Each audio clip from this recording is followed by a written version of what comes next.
Hey, this is Dave from MetalEpidemic.com. Thank you for checking out our YouTube video.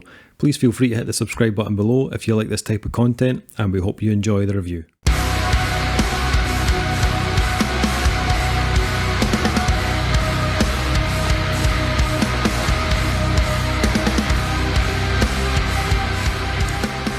What's up, guys? Dave, Duncan, Kyle, back from Metal Epidemic, back for a new album review. And for this review, Duncan, Kyle and I have been checking out the new album from UK quintet Rolo Tomassi.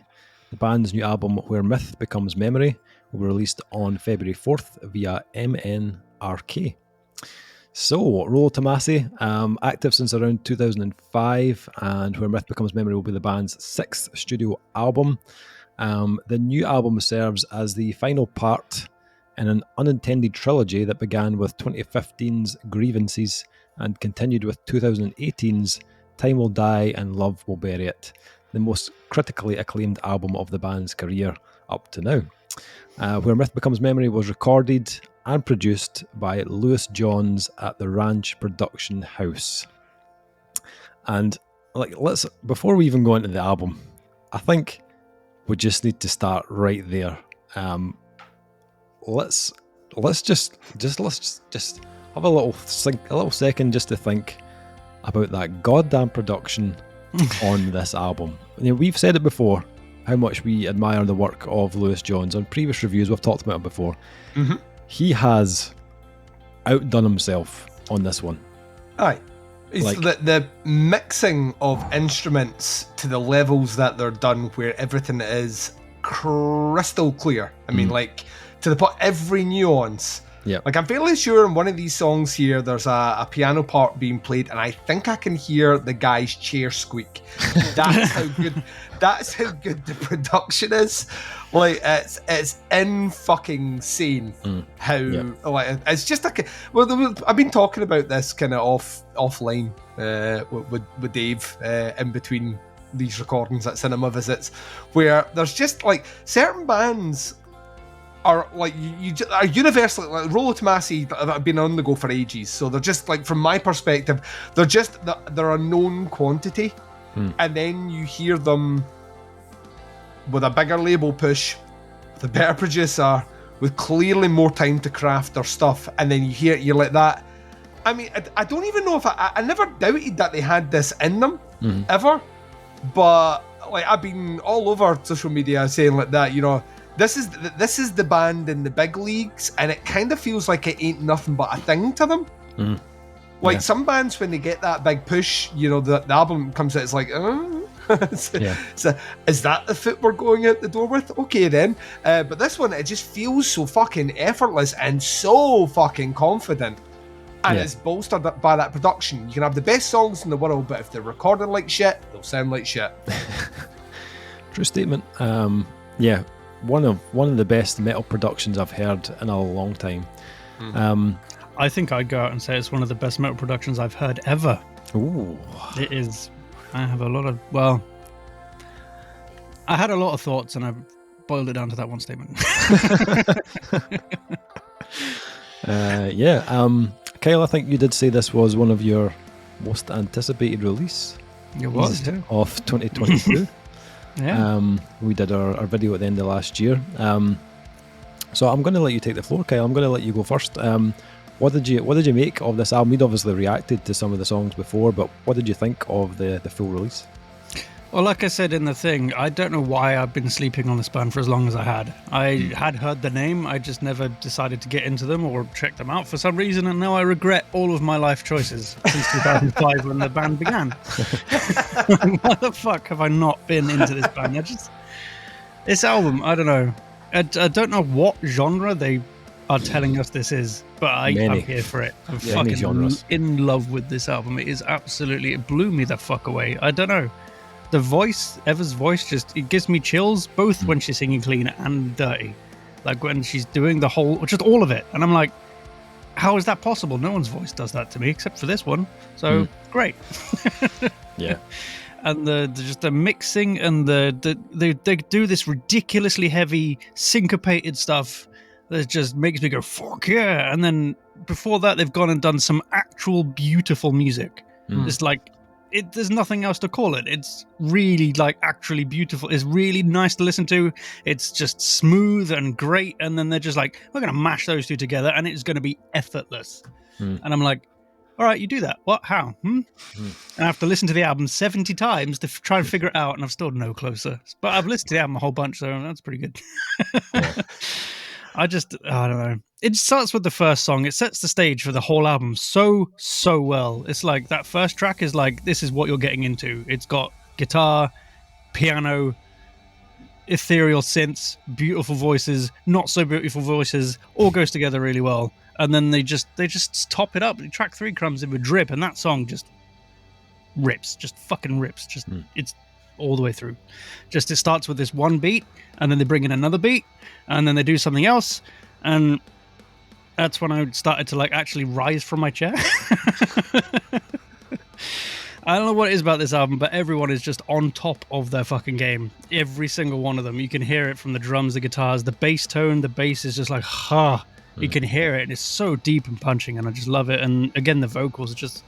This album is so heavy and so pretty, and it's just moments of real amazingness, and it kind of broke my brain a little bit. It was just like... just bent it round. And I'm like, and the songs aren't like, it's not like we're talking about Meshuggah levels of fuckery and absolute nuts. It's like the songs are pretty straightforward. They're just incredibly well written and incredibly well structured and so masterfully executed, and it's just like nothing I've heard before, to be honest. So I think this has definitely lived up to its name of most anticipated album of the year. I mean, it's only February, but if this isn't in my end of the year list, I'm saying it now, then something absolutely mind-bending has come out.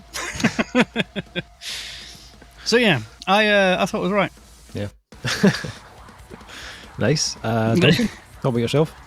So this was one that I was like really excited for, and I'm glad that they only did the 3 singles.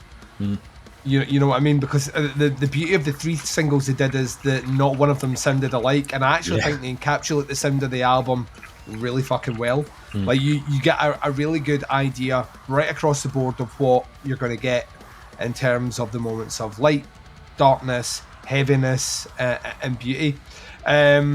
This, as with another album that we are reviewing, that is most likely the review is in or around the time that this came out, Venom Prison, starts and finishes, bookends with very similar soundscapes. So you kind of feel like finality at the end, but also weirdly invites you to just go back into again, and then it just feels like it's just.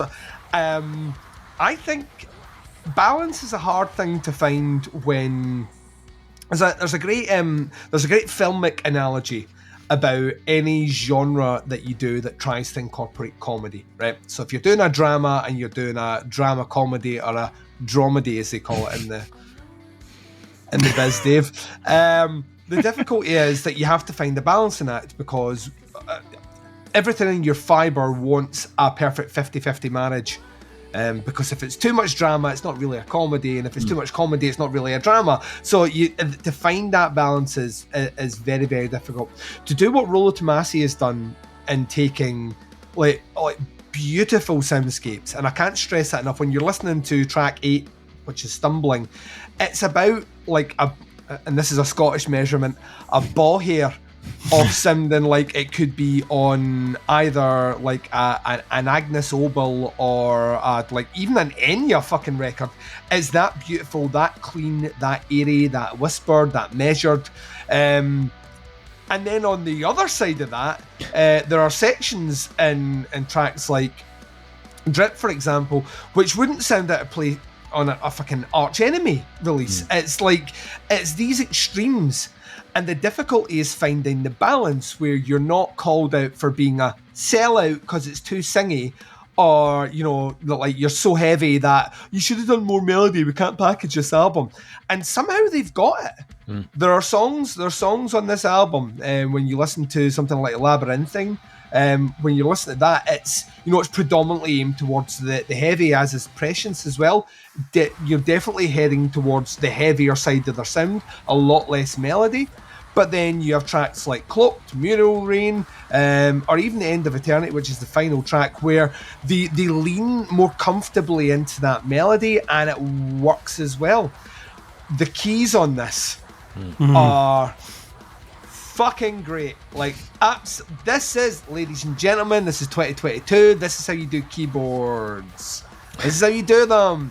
And you have more than one sound, and you can use more than one sound, and you can play piano bits in there. I mean, I think it might be Mutual Rain is the one that almost does the Andrew WK thing with the one note. And I was like, oh no, what are we doing with this? And then the rest of the band builds around it, and I was like, we're still just going to play that one note, and then it branches it, but then comes back to that as a focal point. Works really well. There are parts of this album where the synths are the predominant instrument.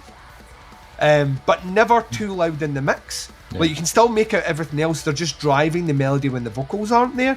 And then there are whole sections where the guitars just take over and do their thing. It's very easy to overlook the guitar work on this album because of everything else you're getting bombarded with. And that would be a fool's errand to do that. The guitar work is pristine on this. Very, very, very well written, very well structured. No flash at all on this one. Like Kyle was saying, no one on this one is of a virtuoso level, but they are all very, very, very fucking good songwriters. No one takes the spotlight in any one part in any one song. It is a collective effort right throughout. The production is about as good as it gets. I stress this. I've been listening to this through the good headphones, and everything is absolutely immaculate, and at no point was I was like, oh, that's maybe it just sounds great. Drummer's a beast. Let's get drummer's a fucking tank, because he'll be playing stuff and you'll be like, that's cool as fuck is what he's doing, and then he's just like, double bass anyone? And then he just starts hitting you with a whole line of the double bass, and I loved it. Upon repeat listens, there was two tracks that I wasn't overly fond of on the first two listens that have actually come up hugely in my estimations overall. That was To Resist Forgetting, which is the second last song, which I thought was fine for what it was. It comes in right after Stumbling, and it hits you with that kind of attack snare hit thing coming in, and I thought, well, we've already kind of had a bit of that in Drip, so I don't know if that's necessarily needed. Weirdly, on repeat listens, I actually think it's perfectly placed considering what you get in the final track. And the other one was Labyrinthine, which I said earlier on is probably the most conventional song on the entire album. It's certainly short, it's certainly heavy, and it gets to the point. But in context to the whole album, I think it needs that. I think it needs it just to break it up.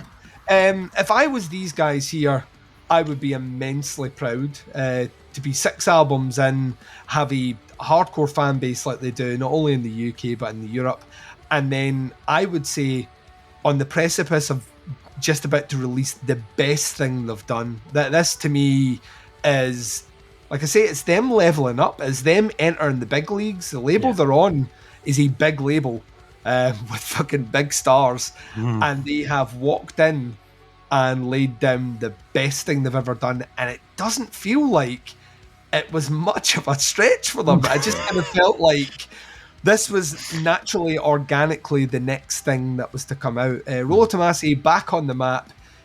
One to watch in 2022. This album is making end of year lists, I think, across the board, and if it isn't, then someone's paying money. Is that fucking good? Is that good? There's no way you can't. And the beauty of this is it's an album that actually, regardless whether you're in the mood to listen to something lighter or something heavier, it ticks both those boxes. So it's very, very easy, regardless what mood you're in, to come back and listen to it. It has pretty much everything without sounding like it was trying to hit everything. So I thought this was. This is absolutely fucking great. Don't sleep on it. Nice. For some reason, I liked Rolo Tomassi, but I was never like someone that lost their shit when I heard they were bringing out a new album. I would always check it out, but I was never like super excited. They formed about the same time we started gigging, and that's how I remember. I always remember they used to be like, whenever you heard a band was touring, Rolo Tomassi was always their support south of the border. True. You know what I mean? So they were always getting talked about, and it's not that they were good at what they did, but it's obviously it's just taking time to find their sound. Yeah, for sure. I think when the singles started to drop, obviously we checked out a couple of the singles as they came out, and I was kind of getting more and more excited the more I heard. They were all, as you said, very different sounding, but they worked well as, you know, individual singles. But after hearing the album, I don't know if I would go back and listen to them as individual singles. They do work as like individual snippets of the album, but when I heard them in amongst the rest of the album as one piece, it all just kind of came together and made so much more sense to me. Like it had like a proper narrative to kind of follow now. And even like when you were hearing the singles, we knew there was something kind of special about this, you know, as we reacted to them, or like we knew this was like kind of higher level. You could hear how kind of ambitious this was, you know, the magnitude of it was unlike anything they'd done in the past. And that's like evident in the listening experience of the album. I found this, it's quite a deep listen. It wasn't like a one listen type album. It took me probably 3 or 4 to fully kind of take it all in and like kind of deconstruct the kind of layers of instrumentation and the song structures and that fucking glorious production. And I think once I'd kind of broken it all down into pieces and I kind of started to kind of decipher it all, that's when I was kind of totally blown away by the amount of kind of detail and thought that's went into creating the different layers of this album. And that's there right from, you know, the slow burn build on the opening track, almost always. And there's quite a lot on this album that feels kind of slow burn, almost in a kind of Maybeshewill type way. I kind of felt like that band came to mind quite a few times when I was listening to this album, but it's probably down to a lot of the kind of the clean guitars and the synths and the pianos, probably more importantly. It's stunning. I can't help but be totally kind of drawn in by those haunting like type pieces on tracks like Mutual Ruin, or the more kind of uplifting sections on Closer. The light and shade on this album is just perfectly balanced, and it really kind of opens this band's sound up even more than before. I mentioned heaviness, and this album has a ton of that. It's not an album that will continually bombard you with big riffs and like mammoth grooves, but it does have those moments, and they're very well placed throughout the album. Firstly, it gives it a lot of impact when it's needed, like hitting you with a track like Labyrinthine right after that big kind of sprawling piano outro on Mutual Ruin. Genius idea, because it kind of floors you when it kicks in, and that guitar tone is thick, man. Holy shit. But it also keeps the album really interesting. One thing I'd say about this is it's not predictable at all. I didn't feel like I really knew what was coming next, and that was kind of exciting. It was kind of like a movie that has like kind of constant twists. You're kind of on the edge of your seat wondering like, where is this going to go? And there's moments that can be quite complex at times, but it never felt too much either. I was never like... That's the danger, isn't it? Like when you talk about albums that are unpredictable, and we've talked about plenty before, there's always that one song that has that one bit and you're like, did we need 80s influence rap on this? You know what I mean? It's always that one step, and they take it to the edge on every single song, but they never cross the line. No, not at all. I never felt like I was overwhelmed by it at all. And I think the dynamics on each track have a lot to do with that. But I think the song placement is also key on here. They know exactly when to ease off the gas pedal and just let you kind of catch your breath before hitting you with another huge track. Like going from like Closer to which kind of sits in the middle of the album and is very melodic with piano and synths and clean vocals, then into Drip, and then Prescience, which are both like absolute face rippers, a bit more technical, a bit more progressive, and then they bring you back down with Stumbling, which is back into that like tranquil kind of feeling. It's brilliantly done. But I think as the album went on and I was giving it kind of multiple listens, I think for me, vocally is where this just excels massively. Fucking incredible. What? Wow. Absolutely incredible. She's always been like a huge asset to Rolo Tomassi, but I think her performance in this release is her finest moment. It blows my mind that those two extremely different tones come from the same person. Yeah. Like, her melodies are very ethereal and very pure sounding, but her heavy tone is like downright terrifying at times. It's not in the same vocal register either. No. She sings at a higher range than she does. She's got a mid-range kind of like you were talking face ripper, sort of like aggressive female vocal line. But when she does her singing, it just switches up a range. It lifts everything up. Yeah. And like she seamlessly moves between the two as well. Like if you go to like tracks like Drip or To Resist Forgetting, it really kind of highlights how versatile she is and how far she's come as a vocalist as well. From if you go back and listen to like Hysterics or Cosmology from back in the day. And I actually didn't know this, but until I was reading the kind of press release. But James, the guitarist, who also does vocals and keys on the album, is her brother. Totally different surname, so I never put two and two together at all. But then I was reading the press release, I was like, what? Wait a minute, what the fuck? But it kind of makes sense. Like when you listen to like Closer, for example, the two vocal tones are like mingling together. Right. They work so well together. I did go back and I listened to the earlier albums again, just to kind of remind myself of them. And the change is huge, like to where we are now, both like musically and vocally. Even in the electronics and the synths were a lot more kind of glitchy and kind of like contorted back in the day, whereas now they're far more blended. They feel like you said, they're there to kind of accentuate certain sections rather than being distraction or of any kind. I think their musical journey to this point in their career is very impressive. Like their sound is like more mature, obviously, but even as songwriters, they've just got so much more of a grip on how to shape a track and an album for that matter. They really take you through a huge amount of like contrasting styles and tempos and rhythm changes, and it's delivered with absolute precision. I don't think there was a moment on here where I thought, oh, that didn't really work, or that transition was a bit messy. I couldn't fault it at all, to be honest. I thought it was absolutely fantastic. Really, really impressed with this. It's definitely the first time that I've listened to Rolo Tomassi and just been absolutely like blown away. It's their finest moment in my opinion, anyway.